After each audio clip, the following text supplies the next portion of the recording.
Вот сюда кладем. Вот так положили, и я чувствую толчок. Толчок чувствую. Понятно, да? Теперь 3 пальца. Вот так делаю. Ага. Он определяю его, уточняю. Помните? Вот прямо ударяю, и я чувствую его 3 пальцами. То есть диаметр его 1,5 сантиметра в норме. Понятно, да? Да? Вот. Он находится, сейчас сочетаем, первое межреберье, второе, третье, четвертое, пятое межреберье внутри на 2 сантиметра от средней ключичной линии. У мужчин проходит по сосковой линии. Вот где-то на 2 сантиметра внутри от средней ключичной линии. Это в норме. Да? Если верхушечный толчок мы находим по 5-му межреберью на 1,5-2 сантиметра внутри от средней ключичной линии, значит все размеры будут нормальные. Иди сюда. Верхушечный толчок определи. Чувствуешь? Есть, да? Ага. Теперь 3 пальцами. Вот. Маленько вот так. Тыкни полоком.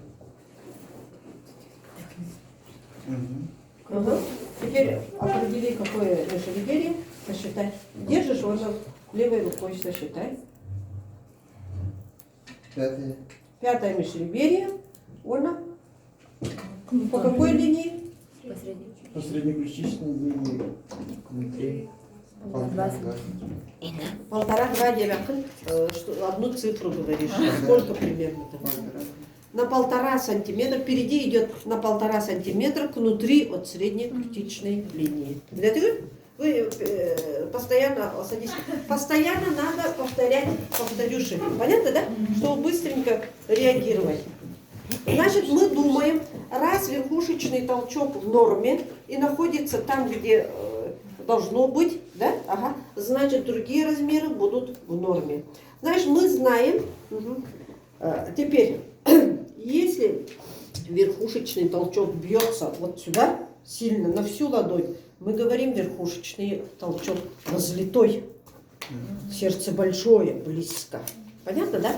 А если мы вот так берем и только на 1 палец ударяем, значит сердце далеко. Возможно, эмфизема. Понятно, да? Ага, возможно, эмфизема. Так, теперь находим правую границу, левую границу и верхнюю границу. Правую границу находим по 4-му межреберью. Мы можем найти здесь нижнюю границу легких и подняться здесь же по 5-му межреберью, около грудинной линии. Поднимаемся на одно межреберье, это 4-е межреберье. Или сразу 4-е межреберье находим. 2, 3, 4. Вот по 4-му межреберью. Ага. Теперь тихой перкуссией идем, да?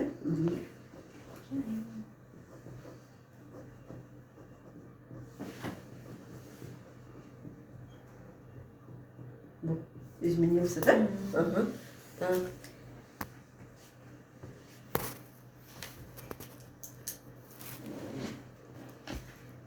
У кого есть ручка? Такая писучая. Не пишет. Не пишет.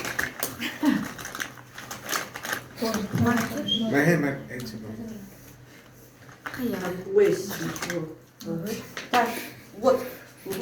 В норме, ребята, где-то на 1,5-2 сантиметра по 4-му межреберью к наружу от правого края грудины.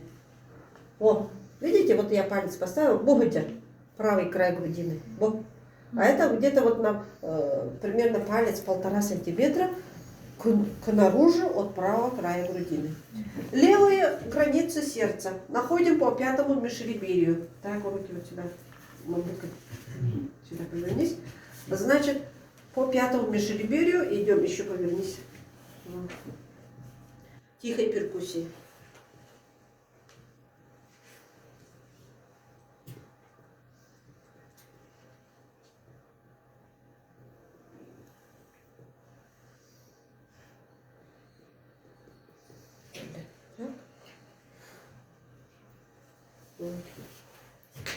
Примерно на 1,5 сантиметра внутри по пятому межреберью от среднеключичной линии, да? И соответствует верхушечному толчку. Ну, это логично, да? Так? Теперь размер сердца смотрим, да? Ну, примерно 13 сантиметров. 13 сантиметров. В норме 11, 12, 13 сантиметров. У нормостейника, ну, примерно 12. У гиперстейника 13. И у астеника вот такое будет лежать, да? Ага. Лежит. Понятно, да? Висит, висячее сердце. Ага. Вот. Ну, в пределах нормы, скажем, да? Зависит от конституции. Да? Это видео. Ага. Ну, по ширине на 13 сантиметров. Дальше у вас. Теперь верхняя граница определяется слева по парастernальной линии. Парастernальная линия это на 1 сантиметр от грудины.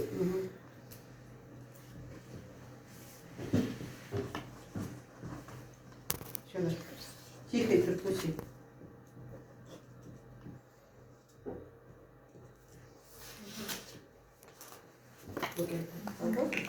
Вот.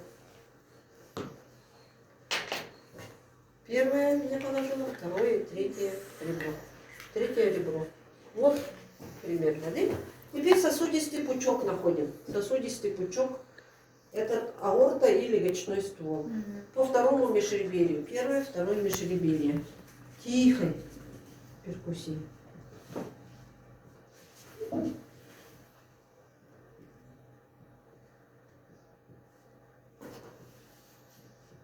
Да? Так. Второе межреберье.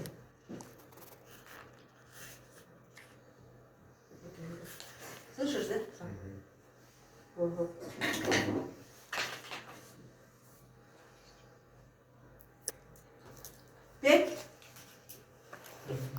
5,5 сантиметров. В норму 5-6 сантиметров. Она аорта. Понятно, да? Она немножко расширяется. Вот. Теперь мы определяем. Ага. Теперь определяем вот это. Да? Ага. Повернись-ка сюда. По межреберью. Да? Ага. Так. И... Ребята, это вот оно, его сердце. Я нарисовала. Ну, примерно с кулак, да? Теперь вы видите, что сердце расположено ровно за грудиной. Здесь на 1,5-2 сантиметра внутри, здесь чуть-чуть выбухает, да? На 1,5-2 сантиметра от грудины. Получается ровно за грудиной. Поэтому боли бывают за грудиной. Не здесь где-то, да? Вот оно сердце, да? Теперь абсолютную тупость сердца находим, да? Ага. То есть неприкрытое легкими сердце, приоткрытое. Неприкрытая легкими область сердца. Так. Правую, левую и верхнюю. Правую границу ставим вот там, где мы нашли, и тихонечко, тишайшие перкуссии идем.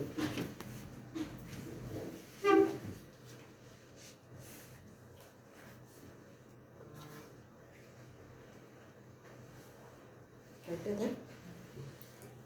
С этой стороны я снизу. Так, это отсюда идем. Глядим. И вот на третье ребро.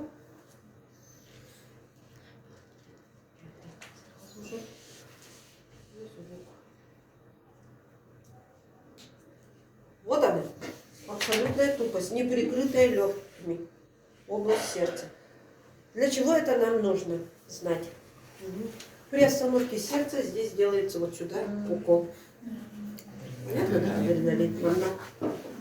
И вы можете, ну, в смысле не искать, хотя бы знать, где он находится. Значит, правая граница – это левый край грудины по 4-му межреберью. Это логично?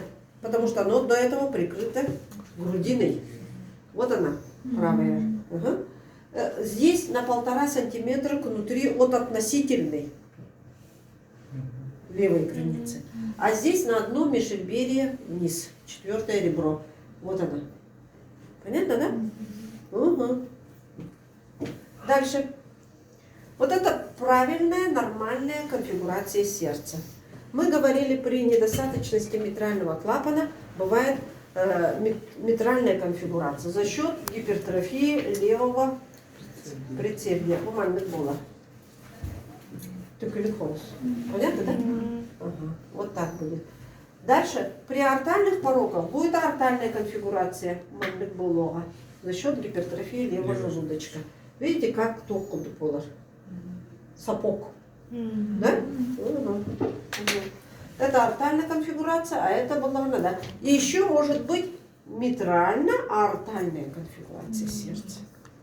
Это зависит от порока сердца. Так, дальше. Аускультация сердца.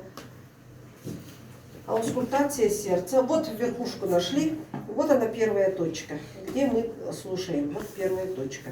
Угу. Здесь мы слушаем работу митрального клапана. Здесь мы слышим 2 тона. Первый тон – это митральный клапан работает. Второе межреберье. Вот она. Первое, второе межреберье у грудины. Вот это вторая точка. Здесь мы слушаем артальный клапан. Здесь второй тон сильнее. Артальный – это второй тон. Он сильнее. Дальше. Легочной ствол. Третья точка. Третья точка параллельно стоит. При митральной недостаточности, я сказала, будет акцент 2-го тона над легочным стволом. Я здесь слушаю и здесь слушаю. Вот здесь сильнее 2-й тон. И это говорит, что давление по малому кругу кровообращения выше, чем по большому кругу кровообращения. Понятно? Что такое акцент? Если я скажу акцент, есть или нет, вы слушаете и это, и определяете, какой тон. При гипертонической болезни, если давление по большому кругу кровообращения выше, то здесь тон будет сильнее. Акцент 2-го тона на аорте будет. Так? Дальше. У мечевидного отростка это 4-я точка. Трикуспидальный клапан, слушай. Так? И между 3-м и 4-м, вот это 3-й, 4-й межреберье, вот эта точка, 5-я точка. Боткина-Эрба называется. Точка Боткина-Эрба. Артальный клапан. Снова артальный клапан. Здесь 2-й тон. Слушай. Фонетоскоп есть у тебя? У кого есть фонетоскоп? Ага. Уши оставили, да? Ага. Значит, слушаем 1-й тон, потом 2-й. Ой, 2-й точка, 3-я точка, 4-я точка, 5-я точка. Взяли вы? Правильно написано? Угу. 1-я, 2-я, 3-я, 4-я, 5-я. Последовательность такая. Значит, 1-й и 4-й здесь сильнее 1-й тон в норме. Здесь сильнее 2-й тон. Понятно? В норме так должно быть. Значит, при недостаточности митрального клапана мы определяем смещение верхушечного толчка к наружу от нормы. Смещение левой границы и смещение верхней границы вверх. Сердце смещается влево и вверх. Митральная конфигурация сердца. На верхушке мы слышим ослабление 1-го тона, систолический шум. И акцент 2-го тона над легочным стволом. Клинические проявления: кашель, одышка. Потому что это будет застой по малому кругу кровообращения. Митральный порок. Понятно, да? Недостаточность митрального порока. Через некоторое время, если заболевание продолжается, оно будет еще и сужение. Понятно, да? Вот сужение вы должны мне потом рассказать. и ортальные пороки. Это отдельно. Вот так надо будет вам запоминать. Пульс. Ну, пульс мы делали? Делали, да? Что определяем? Ритм, во-первых, ритмичный ли, дальше, симметричный ли, да?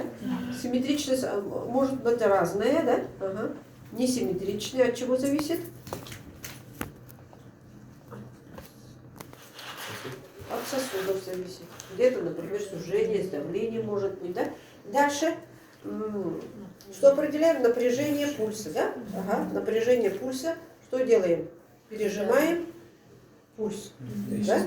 До исчезновения. И вот та сила говорит об напряжении пульса. Он может быть пульс твердый или мягкий, в зависимости от артериального давления. Если низкое давление, то пульс будет мягкий, сразу исчезает.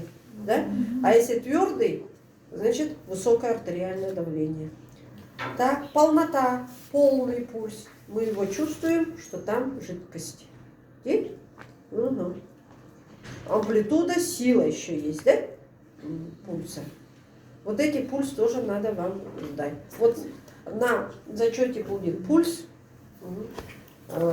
перкуссия, пальпация. Пальпация — это верхушечный толчок. Определяем. Еще что определяем? Симптом кошачьего мурлыкания. Да? Что такое симптом кошачьего мурлыкания? Ага. Все думают мур. Да? На самом деле это такое вот, если я вот так положу, то вот на митральный клапан, да, то будет такое чувство, когда кошка мурлычет и там вибрирует. И вот так вибрирует. Вот такое вибрация будет здесь. Вибрацию мы находим, симптом кошачьего мурлыкания, там, где есть узкое место, сужение. Понятно? Это будет при стенозе артального клапана и при сужении митрального клапана. Понятно, да? Одевайся. Да? Перерыв.